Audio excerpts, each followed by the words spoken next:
오늘 함께 은혜 받으실 하나님의 말씀은 로마서 9장 1절로 3절까지의 말씀입니다. 신약 251쪽에 있는 로마서 9장 1절로 3절까지의 말씀 제가 봉독해 올려드리겠습니다. 내가 그리스도 안에서 참말을 하고 거짓말을 아니하노라. 나에게 큰 근심이 있는 것과 마음에 그치지 않는 고통이 있는 것을 내 양심이 성령 안에서 나와 더불어 증언하노니 나의 형제 곧 고륙의 친척을 위하여 내 자신이 저주를 받아 그리스도에게서 끊어질지라도 원하는 바로라. 아멘. 하나님 아버지 감사드립니다. 오늘도 귀한 주일로 귀한 교회로 귀한 예배로 인도하여 주신 은혜를 진정으로 감사드립니다. 지금 이 시간 저희들이 지난 한 주간 지었던 모든 죄악을 예수 그리스도의 십자가 아래 다 내려놓고 오직 저희들의 온 영과 진리를 다하여 하나님께만 드려지는 예배를 통하여 하나님께서만 영광 받으시는 은혜의 시간으로 이 시간을 인도하여 주시옵소서. 모든 것을 감사드리오며 예수 그리스도의 이름으로 기도드리옵나이다. 아멘. 네, 오늘은 바울의 근심과 고통이라는 제목을 가지고 오늘 본문 말씀을 중심으로 하나님의 말씀을 증거하겠습니다. 오늘은 원단 메시지로서 여러분들과 함께 은혜를 나누겠습니다. 오늘 본문 말씀은 사도 바울께서 하나님의 부르심을 받는 그날까지 왜 그렇게 이방인 선교에 매진할 수밖에 없었는지, 왜 그렇게 전도를 할 수밖에 없었는지 세 가지로 그 이유를 말씀해 주고 계시는 그런 본문이 되겠습니다. 첫 번째는 1, 2절 말씀을 제가 다시 한번 읽겠습니다. 내가 그리스도 안에서 참말을 하고 거짓말을 아니하노라. 나에게 큰 근심이 있는 것과 마음에 그치지 않는 고통이 있는 것을 내 양심이 성령 안에서 나와 더불어 증언하노니. 첫 번째는 참말이기 때문이라는 것이죠. 무엇이 그럼 참말인가? 바로 복음만이 유일한 영원한 생명을 주시는 길이 된다라고 하는 것이 참말이라는 것입니다. 그것이 참말이기 때문에 내가 복음을 증거하지 않고서는 견딜 수가 없었다라는 것을 분명히 알게 해주시는 것이죠. 두 번째 이유는 같은 의미입니다. 참말이고 그것이 거짓말이 아니기 때문이다라는 것이죠. 거짓말이 아니라는 말이나 참말이라는 말이랑 같은 말인데 왜 이렇게 두 번이 반복되어졌는가? 바로 강조하기 위함이라는 것이죠. 세 번째는 내 안에서 특히 내 양심이 성령님과 함께 그것을 증언하고 있기 때문에 그렇다는 것이죠. 그래서 복음을 증거하지 않고는 견딜 수가 없었다는 것입니다. 내 양심이 증거가 되어서 계속적으로 그것을 증언하여 주고 계시기 때문에 내가 전도할 수밖에 없었다는 것을 분명히 얘기하는 것이죠. 우리는 많은 근심과 고통의 시대 속에서 지금 살아가고 있는 것 같습니다. 코로나 블루, 코로나 레드, 코로나 블랙이라는 신조어가 생겼습니다.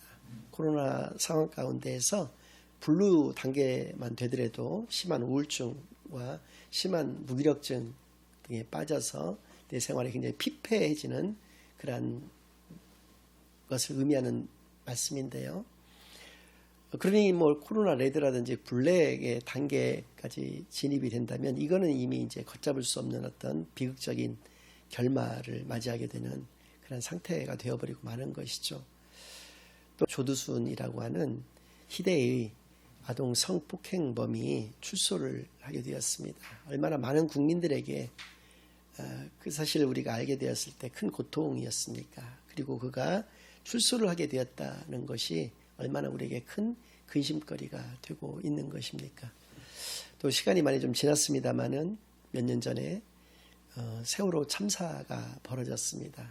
바닷가에서 그 무고한 아이들이 300명이 넘는 아이들이 바닷가에서 죽음을 맞이할 수밖에 없는 것을 우리가 경험을 하였고 그것을 지켜볼 수밖에 없었던 그 비극적인 그 고통의 어떤 시간들을 우리가 보내게 되었는데요.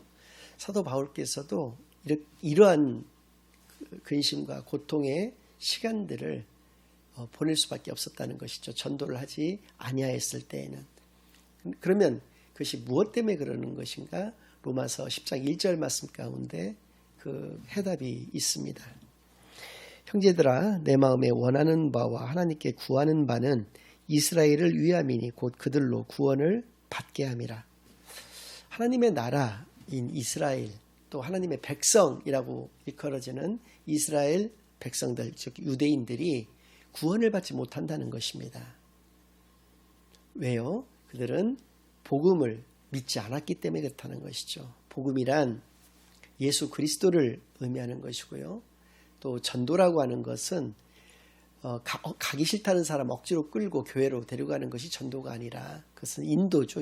교회로 인도하는 것이고, 전도라는 것은 복음을 증거하는 것, 그러니까 예수를 그리스도로 증거하는 것이 바로 복음이 되는 것인데요. 그게 바로 복음 전파가 되는 것인데, 그렇게 하지 않고서는 견딜 수가 없었던 이유가 바로 이스라엘 백성이 그 복음을 깨닫지를 못하고 믿음을 소유하지를 못해서 영원한 죽음 가운데 내몰리는 그 상황, 자신의 동족이고 자신의 친척이고 자신의 가족들인 그 사람들이 영원한 죽음 가운데로 내몰리는 그 상황이 그에게는 크나큰 근심과 고통이었다는 것입니다. 그래서 그것이 참말이고 거짓말이 아니고 내 양심이 증언을 하고 있기 때문에 나는 전도하지 아니할 수가 없었다라고 하는 것을 분명하게 고백을 하고 있는 것이죠. 그래서입니다. 우리는 이 대목에서 왜 그러면 우리 크리스천들은 전도를 해야 되는 것인가? 이 문제에 대해서 이것을 통해서 우리가 한번 생각해 보고자 합니다. 역시 세 가지 크게 이유가 있다고 볼 수가 있는데, 첫 번째는 우리를 위해서 우리는 전도를 해야 된다는 것이고요. 두 번째는 하나님을 위해서 전도해야 된다는 것입니다. 세 번째는 내 자신을 위해서 전도를 해야 되는 것이다. 우리를 위해서, 내 자신을 위해서 같은 말 같지만 우리를 위해서는 조금 더 거시적인 관점, 거시적인 측면에서의 의미를 가지고 있고요.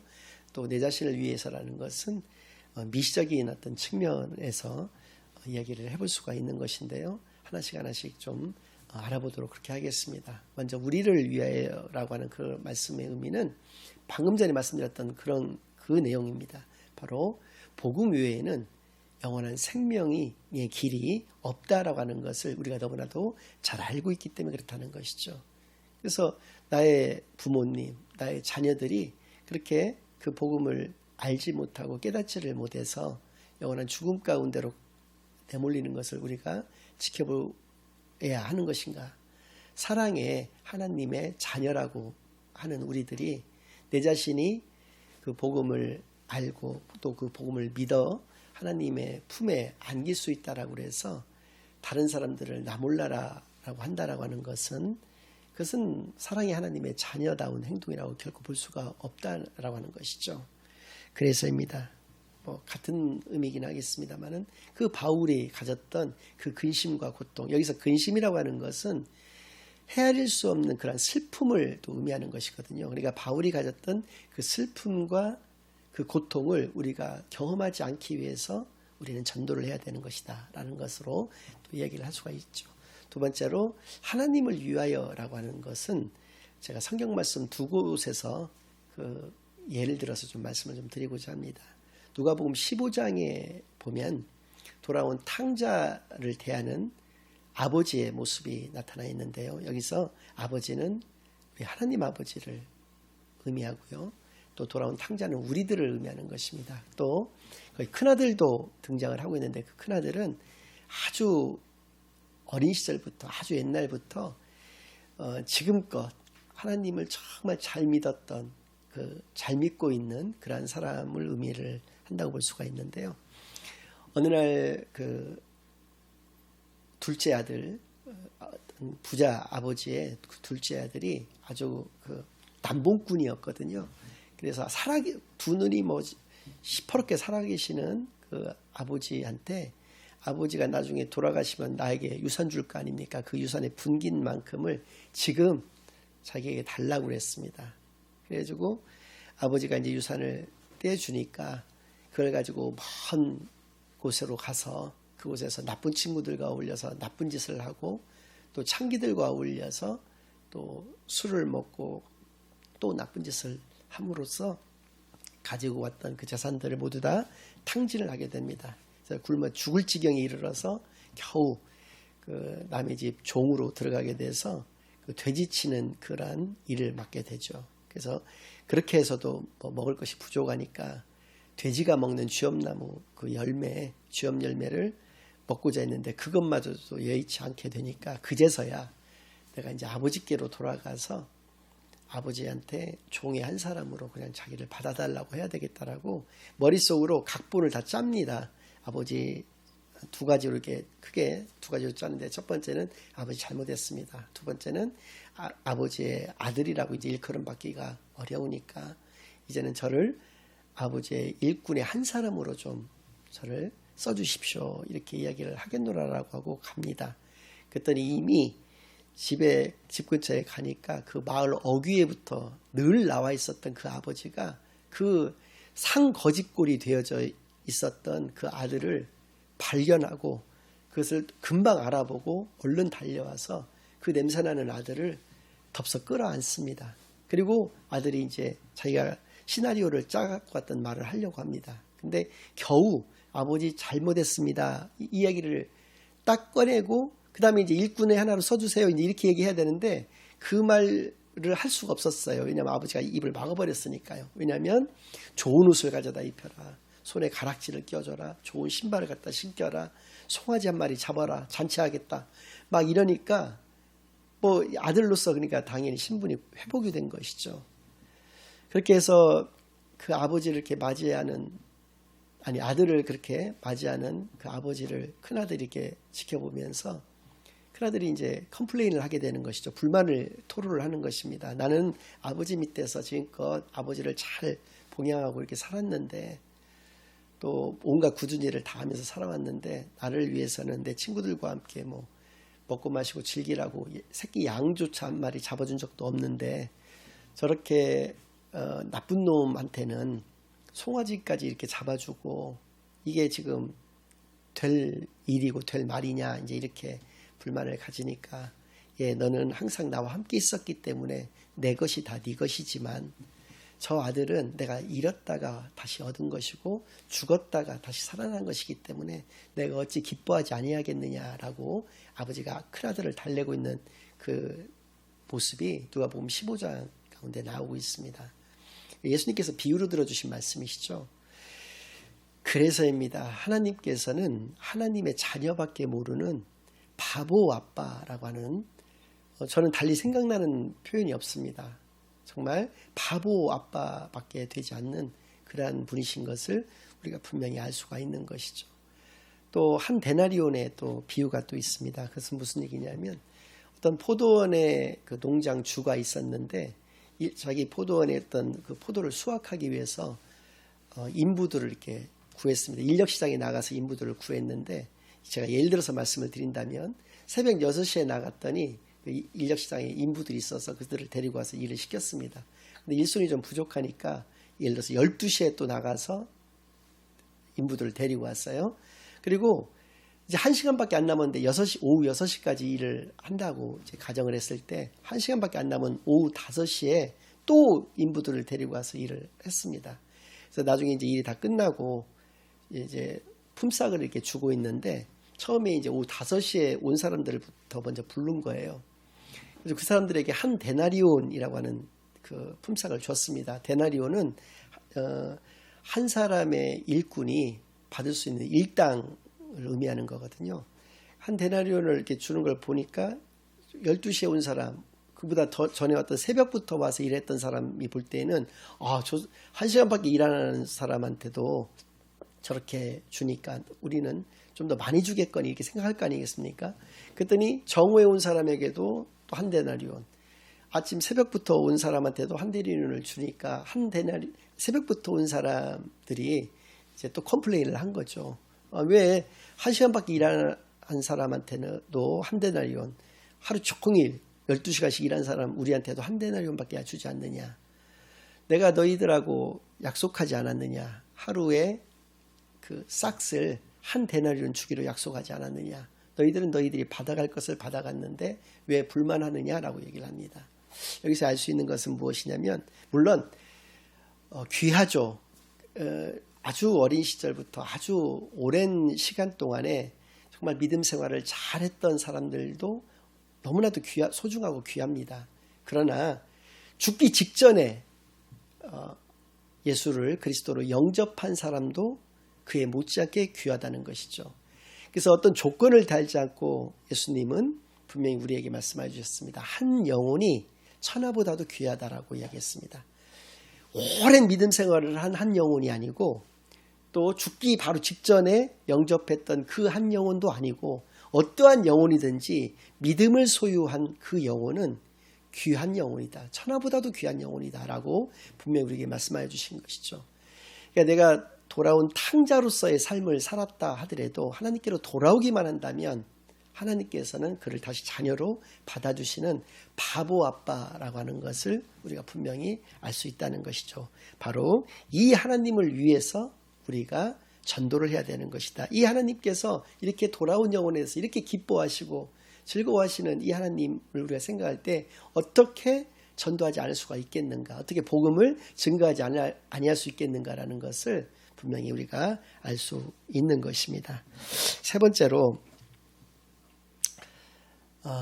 내 자신을 위해서 전도를 한다라고 하는 그 의미가 가지고 있는 것은 천국은 구원의 확신만을 가지고 갈 수 있는 곳은 결코 아닙니다. 뒤에 좀 제가 사례를 좀 들어서 말씀을 좀 드리겠습니다만은 반드시 자격증이 있어야지만 갈 수가 있고요. 그 자격증의 이름은 바로 믿음이라고 하는 그 자격증입니다. 이 자격증이 없으면 아무리 내가 돈이 많고 아무리 사회적으로 힘이 있고 또 뭐 명예가 있다고 하더라도 그것 가지고는 절대로 또 신앙생활을 오래 해왔다라고 하는 그 이유만으로도 천국은 갈 수가 없다라고 하는 것을 우리가 하나님의 말씀을 통해서 분명히 알게 되는 것이죠. 그런 것을 알기 때문에 우리가 전도를 한다라고 하는 것이죠. 여러분들 만약에 여러분들이 외국에 여행을 가고 싶으셔서 그 티켓팅을 하고 공항에 지금 여러분들 가족들과 함께 가셨다고 가정을 해보겠습니다. 근데 다른 가족들은 전부 다 여권을 가지고 왔어요. 근데 본인이 만약에 여권을 가지고 오지 않았는데 다행스럽게도 그것을 여권을 그 분실을 대비해서 복사를 한 장 해갖고 왔다고 가정을 해본다면 그럼 여러분들 그 복사본을 가지고 그 공항에서 여러분들을 통과시켜서 비행기를 탈 수 있도록 허락을 해줍니까? 안 해줍니까? 예, 안 해줍니다. 절대로 그 복사본을 가지고서는 나중에 해당 그 여행 가는 그 나라에 가서 거기에 있는 그 대사관에 가서 여권을 분실하였을 때 그 복사본을 보여주면서 임시 여권을 발급받는 데는 그것이 용이할는지는 모르겠지만 그 나라에서도 또 이 나라 우리나라에서도 여권 그 원래 그 원본이 있지 않고서는 절대로 비행기를 탈 수가 없다라고 하는 것을 여러분들이 기억을 해야 됩니다. 마찬가지입니다. 우리가 신앙생활을 아무리 열심히 한다고 하더라도 천국에 갈 수 있는 것이 아닙니다. 확신만을 가지고 천국에 가는 것이 아니라 내가 진정한 믿음을 소유하였을 때 천국을 가는 것이죠. 근데 만약에 내 주변에 있는 나의 사랑하는 가족, 또 나의 사랑하는 연인, 동생, 뭐 이런 사람들이 정말 겉으로 어쩔 수 없이 그냥 교회만 다닐 뿐이지 진정한 믿음을 소유하지를 못했다고 그런다면 만약에 여러분들이 이 사실을 알게 되었을 때 어떻게 그들을 가만히 내버려 둘 수가 있겠습니까? 여러분들은 복음을 증가하실 수밖에 없는 그러한 안타까운 그러한 크나큰 슬픔과 고통 가운데 처해져 있을 것이고요. 그것을 해소해야 되는 것이죠. 그 문제를 처리하고 살아갈 수밖에 없다는 것이죠. 그렇지 않으면 내가 죽을 것 같기 때문에 그렇다는 것입니다. 그래서 내 자신을 위하여 전도를 할 수밖에 없는 것이다 라는 것을 기억하는 시간만이 되기를 바랍니다. 그러면 지금까지 말씀드린 바와 같이 원론적인 말씀을 좀 드리고자 하는 것이 바로 그러면 왜 예수님만이 메시아가 되시는가, 왜 예수님만이 구원주가 되시는가에 대한 이야기입니다. 첫 번째로 하나님이 그렇게 말씀하셨기 때문에 그렇습니다. 예수님께서는 주로 요한복음 같은 것을 통해서 세 가지로 본인을 말씀하고 계십니다. 천지를 창조하셨다는 것이고요. 하나님의 아들이시라는 것입니다. 또 내가 곧 길이요 진리요 생명이라고 말씀하셨습니다. 길이라고 하는 것은 하나님 만나는 유일한 길 되시는 분은 예수님밖에 계시지 않는다. 또 유일한 참인 것은 예수가 그리스도라고 하는 그 사실뿐이다 라는 것이고요. 진리라는 것이 그런 표현입니다. 생명이라고 하는 것은 예수님만이 오직 영원한 생명에 이르는 통로가 되신다라고 하는 것을 분명히 말씀해 주셨다는 것이죠. 만약에 제가 여러분들에게 그렇게 얘기를 했다라고 가정을 하겠습니다. 그럼 여러분들께서는 저를 어떻게 보시겠습니까? 당시의 사람들은 예수님을 어떻게 보았겠는가라는 것이죠. 크게 두 가지로 보았을 것입니다. 하나는 그것이 사실이구나 라고 여기는 사람들도 있었을 것입니다. 예수님의 그 말씀 속에서, 또 예수님이 행하셨던 이적들 속에서 그것을 분명히 발견한 사람들도 있었을 것이에요. 그러나 기득권 세력을 중심으로 대부분의 사람들은 예수님이 미치광이거나 사기꾼 혹은 미치광이 사기꾼이라고 생각을 했을 것입니다. 그 두 가지 외에 다른 선택지라고 하는 것은 분명히 없는 것이니까요. 그러면 예수님의 이 말씀이 사실인가, 미치광이 사기꾼의 사기인가 라고 하는 것은 그의 직전 제자들을 통해서도 분명히 우리가 알 수가 있죠. 제자들은 100% 순교했습니다. 그리고 그들만 순교를 한 것이 아닙니다. 그들의 가족들까지, 특별히 눈에 넣어도 아프지 않는 사랑하는 자녀들까지도 순교하도록 그들이 유도를 했습니다. 왜요? 예수님이 그리스도이신 것을 믿어야 한다라고 했거든요. 그렇게 했을 때 그런 고백을 통해서 사자의 먹이가 또 불에 타서 죽는다든지 십자가에 거꾸로 매달려서 죽는다든지 이러한 차명을 당한다라고 하는 것을 너무나도 잘 알고 있었지만 그들의 자녀들에게 그들은 복음을 증가할 수밖에 없었다는 것이죠. 왜요? 예수님의 그 말씀, 예수님만이 유일한 구원주가 되신다라고 하는 것을 믿었기 때문이다. 이 세상에서의 삶이 전부가 아닌 것을 그들이 알았기 때문이다라고 하는 것이죠. 그들이 집단으로 그럼 다 미쳐서 그런 것이냐?